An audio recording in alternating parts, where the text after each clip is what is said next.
প্রিয় দর্শক আসসালামু আলাইকুম, সবাইকে স্বাগতম জানিয়ে শুরু করছি আমার আজকের পর্ব। আজকে আমি আপনাদের দোকানের মতো পটেটো পাপ পেটিস তৈরি করে দেখাবো। একদম দোকানের মতো অনেক বেশি লেয়ার এবং মুচমুচে হবে। এই পাপ পেটিস তৈরি করা খুবই সহজ। ঘরে থাকা সামান্য উপকরণ দিয়ে এই পাপ পেটিস তৈরি করে নিতে পারবেন। খেতে কিন্তু অনেক বেশি মজার হয়।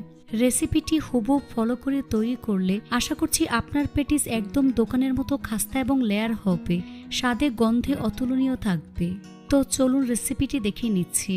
এই রেসিপিটি তৈরি করার জন্য প্রথমে একটি মিক্সিং বলে 1.5 কাপ পরিমাণ ময়দা নিয়ে নিচ্ছি। আপনারা চাইলে আটা ব্যবহার করতে পারবেন। স্বাদ মতো লবণ অ্যাড করে দিচ্ছি, সাথে 1 চা চামচ পরিমাণ চিনি দিয়ে দিচ্ছি। 1.5 টেবিল চামচ পরিমাণ সয়াবিন তেল দিয়ে দিচ্ছি। এবার সবকিছু একসাথে খুব ভালো করে মিশিয়ে নিতে হবে। হাত দিয়ে ঘষে ঘষে তেল ময়দার সাথে খুব ভালো করে মিশিয়ে নিচ্ছি, কারণ ময়ানটা যত ভালো হবে এই পেটিস তত বেশি খাস্তা এবং পারফেক্ট হবে। তাই একটু সময় নিয়ে ময়ান করে নিতে হবে। যখন দেখবেন হাত দিয়ে মুঠ করলে এরকম দলা পেকে যায়, তখন বুঝতে হবে ময়ানটা একেবারে পারফেক্ট হয়েছে, অর্থাৎ তেল ময়দার সাথে খুব ভালো করে মিশে গিয়েছে। এবার এর মধ্যে অল্প অল্প করে পানি অ্যাড করে মোটামুটি সফট একটি ডো তৈরি করে নেব। তবে ডোটা খুব বেশি নরম করে ফেলা যাবে না, আবার শক্ত করে ফেলা যাবে না। ডোটা মাখানো হয়ে গিয়েছে। এখন এর উপর সামান্য পরিমাণ তেল মেখে নিচ্ছি, এতে করে ডোটা ড্রাই হয়ে যাবে না, একেবারে সফট থাকবে। কিচেন টাওয়াল দিয়ে আমি ঢেকে দিচ্ছি। তারপর ঢাকনা দিয়ে ঢেকে রেস্টে রেখে দেব প্রায় 20 মিনিটের মতো। এই ফাঁকে চুলে একটি ফ্রাই প্যান বসিয়ে এর মধ্যে 2 টেবিল চামচ পরিমাণ সরিষার তেল দিয়ে দিচ্ছি।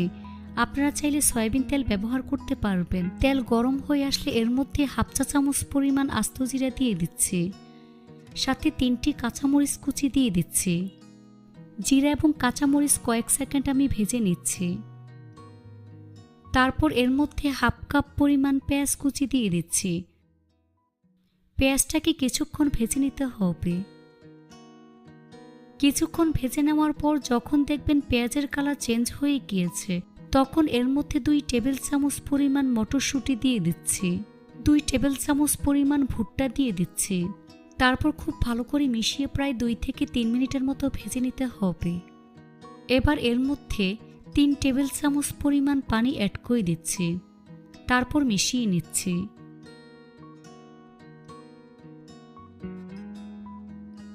তারপর দিয়ে দিচ্ছি স্বাদমতো লবণ, 1/4 চা চামচ পরিমাণ হলুদের গুঁড়া, কাশ্মীরি লাল মরিচের গুঁড়া 1/4 চা চামচ পরিমাণ, ধনিয়ার গুঁড়া 1/4 চা চামচ পরিমাণ, ভাজা জিরার গুঁড়া 1/4 চা চামচ পরিমাণ, 1/2 চা চামচ পরিমাণ চাট মশলার গুঁড়া অ্যাড করে দিচ্ছি। গুঁড়া মশলাগুলো সবকিছুর সাথে খুব ভালো করে মিশিয়ে 2 মিনিটের মতো আমি কষিয়ে নিচ্ছি। গুঁড়া মশলাগুলো কষিয়ে নিয়েছি। এখন এর মধ্যে একটি বড় সাইজের সিদ্ধ আলু ম্যাশ করে দিয়ে দিচ্ছি। আলু খুব ভালো করে মিশিয়ে নিতে হবে। এভাবে 1 থেকে 2 মিনিটের মতো ভেজে নিতে হবে। নামানোর আগে কিছুটা পরিমাণ ধনিয়া পাতা কুচি দিয়ে ভালো করে মিশিয়ে নিচ্ছি। মিশানো হয়ে গিয়েছে। এখন চুলা বন্ধ করে এই পুরটাকে ভালো করে ঠান্ডা করে নেব। এবার ছোট একটি বাটিতে 3 টেবিল চামচ পরিমাণ কর্নফ্লাওয়ার নিয়ে নিচ্ছি। এখানে অবশ্যই কর্নফ্লাওয়ার ব্যবহার করবেন। এখন এর মধ্যে অল্প অল্প করে সয়াবিন তেল অ্যাড করে ঘন একটি পেস্ট রেডি করে নেব। খুব ভালো করে মিশিয়ে নিতে হবে, যাতে করে এর মধ্যে কোনো প্রকার লাম্পস না থাকে। দেখুন এরকম ঘন একটি পেস্ট আমি রেডি করে নিয়েছি। এখন এটাকে এক সাইডে রেখে দিচ্ছি। ফিরে আসলাম 20 মিনিট পর। এখন ঢাকনা সরিয়ে ডোটাকে আরও কিছুক্ষণ সময় নিয়ে আমি মথে নিচ্ছি।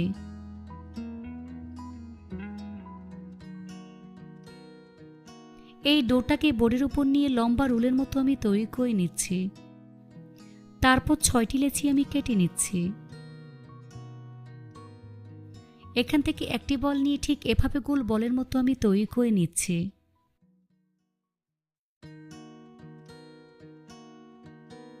এখান থেকে একটি বল রেখে বাকিগুলোকে মিক্সিং বলে নিয়ে ঢেকে রাখবো। তারপর হাত দিয়ে চেপে চ্যাপটা করে নিচ্ছি। উপরে সামান্য পরিমাণ ময়দা ছিটিয়ে দিচ্ছি। তারপর বেলুন দিয়ে বেলে পাতলা বড় একটি রুটি আমি তৈরি করে নেব। রুটিটাকে যতটা সম্ভব পাতলা করে বেলতে হবে। দেখুন এরকম পাতলা রুটি আমি তৈরি করে নিয়েছি। একইভাবে সবগুলো রুটি আমি বেলে নিয়েছি। এবার একটি রুটি বোর্ডের উপর নিয়ে এর উপর কর্নফ্লাওয়ার তেলের মিশ্রণ লাগিয়ে নিচ্ছি। সম্পূর্ণ রুটির উপর ছড়িয়ে নিতে হবে। এ কাজটা খুবই আলতোভাবে করবেন।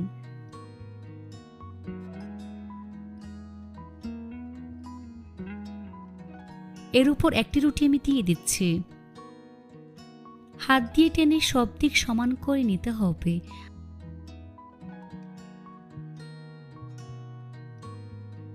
ঠিক একইভাবে কর্নফ্লাওয়ার তেলের মিশ্রণ আমি লাগিয়ে নিচ্ছি আর সম্পূর্ণ রুটির উপর ছড়িয়ে দিতে হবে। একইভাবে এর উপর আরেকটি রুটি আমি দিয়ে দিচ্ছি আর সব দিক সমান করে নিচ্ছি।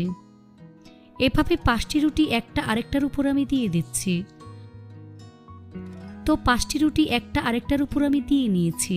তারপর হাত দিয়ে একটু চেপে সেট করে দিচ্ছি। এখন ছুরি দিয়ে চারপাশ কেটে সমান করে নিচ্ছি। বাড়তি অংশটুকু আমি ফেলে দেব না। এই বাড়তি অংশ দিয়ে আরেকটি নাস্তা আমি তৈরি করে নেব। তারপর সমান 4টি শিট আমি কেটে নিচ্ছি।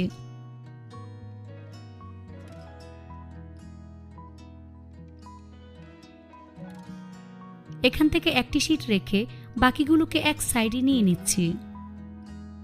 শিটের চারপাশে পানি লাগিয়ে নিচ্ছি।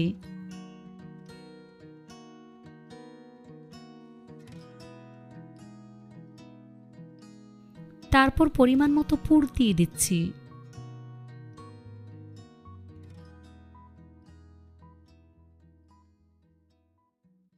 এবার দুই পাশ থেকে ঠিক এভাবে টেনে সিল করে নিচ্ছি। এই দুই পাশটাকে এভাবে টেনে সিল করে দিচ্ছি। হাত দিয়ে খুব ভালো করে চেপে সিল করে নিতে হবে, তা না হলে ভাজার সময় খুলে যাবে। চারপাশের ফাঁকা অংশগুলোকে হাত দিয়ে চেপে সেট করে দিচ্ছি। খুব ভালো করে চেপে সিল করে দিবেন, তা না হলে পুর বের হয়ে যাবে। এই তো একটি প্যাটিস আমি তৈরি করে নিয়েছি। সবগুলো প্যাটিস একইভাবে আমি তৈরি করে নিয়েছি। চুলা একটি ফ্রাই প্যান বসিয়ে পরিমাণ মতো সয়াবিন তেল দিয়ে তেলটাকে মিডিয়াম আঁচে গরম করে নিয়েছি। এখন গরম তেলে একে একে প্যাটিসগুলো আমি দিয়ে দিচ্ছি। চুলার আঁচ মিডিয়াম টু লো হিটের মাঝামাঝি রেখে প্যাটিসগুলোকে ভাজতে হবে। কিছুক্ষণ পর প্যাটিসগুলোকে আমি উল্টে দিচ্ছি।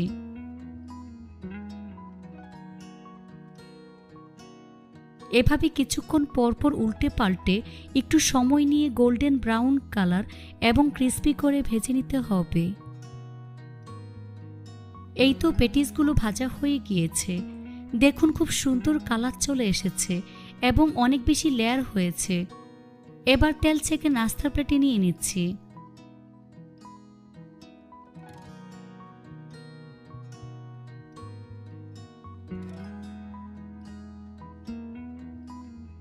তারপর পরিবেশন করে আপনাদের দেখিয়ে দিচ্ছি।